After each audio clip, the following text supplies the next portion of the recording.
In this time of economic crisis and social transformation, I believe that UNESCO's vital work to promote global stability and democratic values is in America's core interests. The United States is a critical partner in UNESCO's work. The withholding of US dues and other financial contributions required by US law will weaken UNESCO's effectiveness and undermine its ability to build free and open societies. US funding helps UNESCO to develop and sustain free and competitive media in Iraq, Tunisia, and Egypt, among others. In Afghanistan, US support is helping UNESCO to teach thousands of police officers to read and write. UNESCO's literacy programs in other areas of conflict give people the critical thinking skills and confidence they need to fight violent extremism.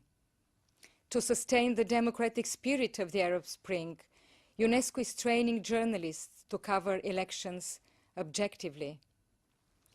Across the world, we stand up for each journalist who is attacked or killed, because we are the United Nations agency with a mandate to protect freedom of expression.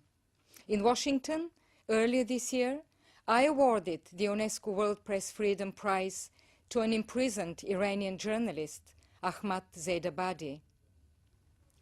UNESCO is the only UN agency with a mandate to promote Holocaust education worldwide.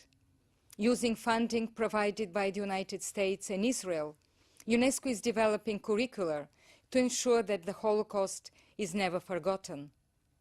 Last February, I led a historic visit to the Auschwitz-Birkenau concentration camp with more than 150 political and religious leaders, mostly from Arab and Muslim countries.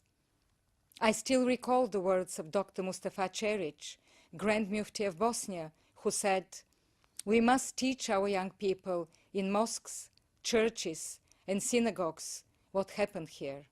With US support, we put science at the service of people. UNESCO is leading a global effort to expand an ocean-based tsunami warning system.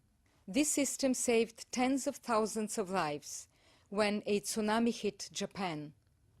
In the Middle East, in Amman, Jordan, UNESCO's Sesame program enables world-class research and builds scientific and cultural bridges between neighboring countries, including Israel and Egypt.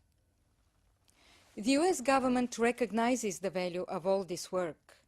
To quote the State Department, US engagement with UNESCO serves a wide range of our national interests on education, science, culture, and communications issues.